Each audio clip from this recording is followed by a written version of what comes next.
Welcome back to BarnBuilt Fabrications. We've got our new donor vehicle for our 1970 Monte Carlo. This thing is a 2005 Escalade with the LQ9 6-liter. Let's go ahead and get this sucker pulled on out of here. Yeah! You can see the riding on the pavement. Young kids, they're growing up in basements. All right, guys, so I got the Escalade pulled in the shop here. We got it lined up on the lift, and a little bit about this car. So these Escalades are, a little secret. They're one of the best donor vehicles. For whatever reason, they're way cheaper than like a Tahoe or any of those. But whatever. The Escalades, they should all have LQ9s, which is the same thing as the LQ4. It's a Gen 3 LS, and with that you get higher compression. The only difference is flat top versus dished pistons. Should have an LQ9 in this one. The reason why I say should is because whenever I bought it, the new motor was put in it right before I got it, new used motor. So it's definitely a 6-liter still, I verified that. The only way to really tell if it's an LQ4 versus an LQ9 is by pulling a head or putting a scope in the cylinder to check to see what pistons it has in it. Either way, doesn't make a huge difference, but having a little bump in compression gives you a little bit more power, and that's good. So now that I got this thing nice and hot, I'm gonna let it cool down. We're gonna get this thing lifted up and start our teardown. I got a little carried away off camera. Got the old non-YouTube copyright approved songs going on the radio, and just kind of got into it a little bit. Anyways, not really that big of a deal. Didn't do way too much. I didn't touch anything with the actual engine side of things. Depending on what vehicle you guys are working on, and as well as if you're trying to be gentle and unbolt everything versus taking the old Sawzall and just hacking it up. Don't know what vehicle you're working on. I don't need to show you every nut and bolt on this if you're really after the meat and potatoes of the engine, which is what I'm trying to show you guys in this video. So whatever. All I really did was I took off the core support, the grill, the headlights, and all the little, radiator and stuff like that. So anyways, let's jump into this. I'll show you where we're at, what we need to do next. You don't need to take off the whole front core support. I did because it's going to be a lot easier to pull that engine out and forward than it would be to go up and around everything, especially without damaging things. So the only thing that I did undo that is related to the engine and the harness and all that is I just undid the two 10-bolt bolts that go, or 10mm bolts that go into this bracket. This is what your computer is held onto, and that goes underneath your battery tray like this. Besides that, it's all gonna be still here, left to be taken apart. So moving forward, we are going to take off our computers and then start undoing the harness. So I'm going to undo the harness from the engine. A lot of people, whenever they pull an engine out of the junkyard or whatever, they take the harness with it. For me, I don't really want to cut anything up. I'm not planning on using the factory harness, so maybe it's a mistake, but I'm going to plan on undoing the harness side of things from the engine. That way the engine's totally free and I can worry about the harness later. So with that, we have our injectors, our coils, we have knock sensors to take apart. This is a drive-by wire, so we just need to undo that connector there. Same thing on the other side with the coils and the injectors. Knock sensors are going to be in the back. Cam sensor is going to be in the back. I'll see if I can maybe try to show you guys that. Then we have sensor, I can't remember what it is, goes to the reluctor wheel on the back of the crank. That's going to be on this side underneath your manifold there. We'll undo that connection as well as a ground signal to the starter. And what else? Coolant temp sensors up here at the front, and we'll go through and I'll explain this a little bit better as I take it apart. I do need to undo the power steering hoses. Oh, one other thing that I did do that's engine related kind of was I took off the radiator hoses and heater core hoses and stuff. Besides that, we're good to go. But yeah, so work on unplugging everything. Then we will lift this up, undo the torque converter bolts, and the exhaust, maybe take off the manifolds, maybe not, we'll see how it goes, and then we will be snatching this bad boy out.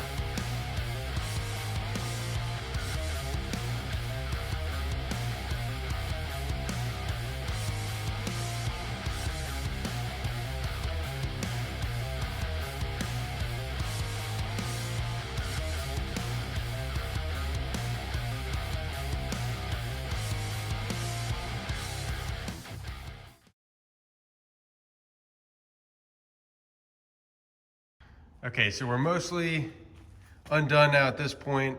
Whenever I get the engine out, I'll try to point out some of these connectors and sensors where they're at. It doesn't really make a ton of sense to be like, oh, there's a couple back here and a few over there. So whenever I can actually get the camera to where you can see it, I'll show you.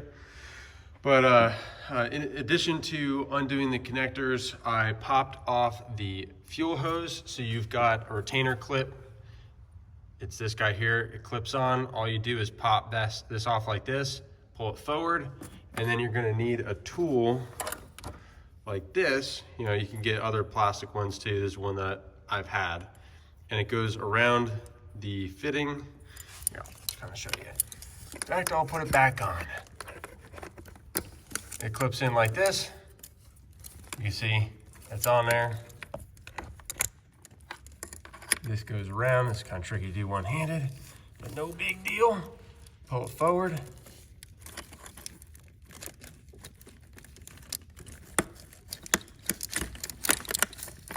And it comes off. A little tricky to do one-handed. Hopefully I didn't move the camera while doing that, but it goes around, pushes in to release, and you pull back. Very simple. And then I undid the power steering pump. I slid off the 2 lines. One top, one bottom. This has Hydro Boost. I cut the one hose, but whatever, no big deal. So that's cut free. So now the next thing that we should have to do is I'm gonna get this raised up, and I'm not gonna be pulling the transmission out with this. I'm separating the engine from it. So we'll get it raised up. We will undo the torque converter bolts, and then we will undo the bell housing bolts, motor mounts. We should be pulling it. Now to get to the torque converter bolts, you have to pull out the starter, which I did whenever I undid the connection for it. And there's a little plastic plate that goes here, and you have to access the bolts from this side, which is really not a fantastic design, but we have one there. There's 3 total, and you pull them out. You have to rotate them until you get to them. They're 15 mil, and then you can either take a pry bar and spin this over on the flex plate, or you can rotate it by the crank here. For my situation, I ended up having to put some heat on it because it probably has Loctite on it. But whenever you get it off, just loosen it up, spin it over, and do it 2 more times. Alrighty, with all those out, next thing we're gonna move on to doing is pulling out the bolts for the bell housing. There should be 8. You got 2 here. You got another one right above here. And you have one that you can't really see that is holding the dipstick tube. Same thing on the other side. You could probably maybe see this side a little bit better. One here, one there. And you can see the one above it, and then there's gonna be 2 more on the top that I'm not gonna be able to show on camera, but they're up there. I have 6 of the 8 out, and I've been working on this sucker for an hour at least to get this out.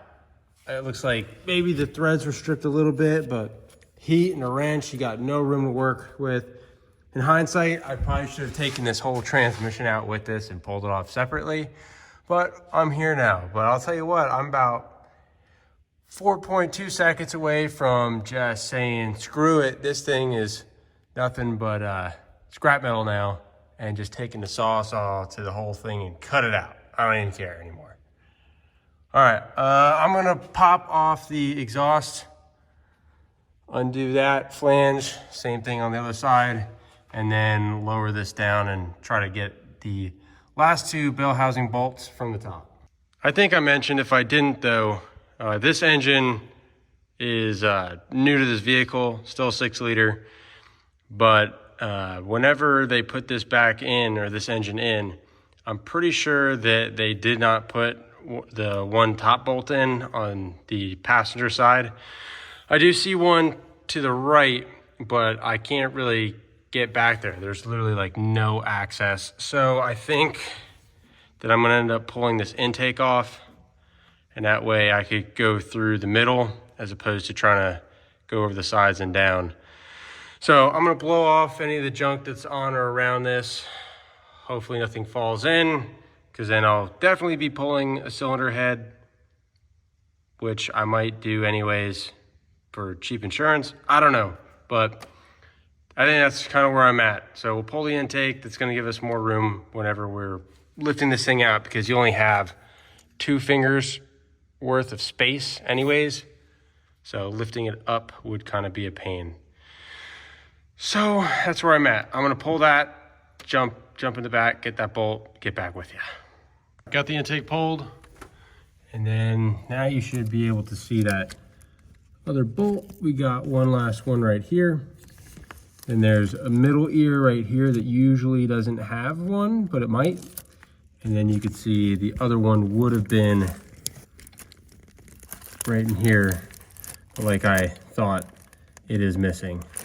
So we should just have that bolt to go, and then I think we're hooking it up. The exhaust bolts, nuts, whatever, of the flange, where they were froze up, so I did not end up getting them pulled yet. So I need to put heat to them and get them, or cut the exhaust pipe or whatever. Before we pull it, we need to undo the motor mounts. But anyways, let's get this done. Then we'll do the motor mounts. Then we will figure out the exhaust and snatch this bad boy. Alrighty, we should be good. I ended up having to pull off the driver's side manifold so that I could get access, or better access, to the motor mount bolts. So you could see, hopefully there's 1, 2, and then the other one, the third one, is on the back side here. Both sides are undone, transmission's undone, hopefully all the wiring's done. Let's throw a chain on this bad boy and yank her out.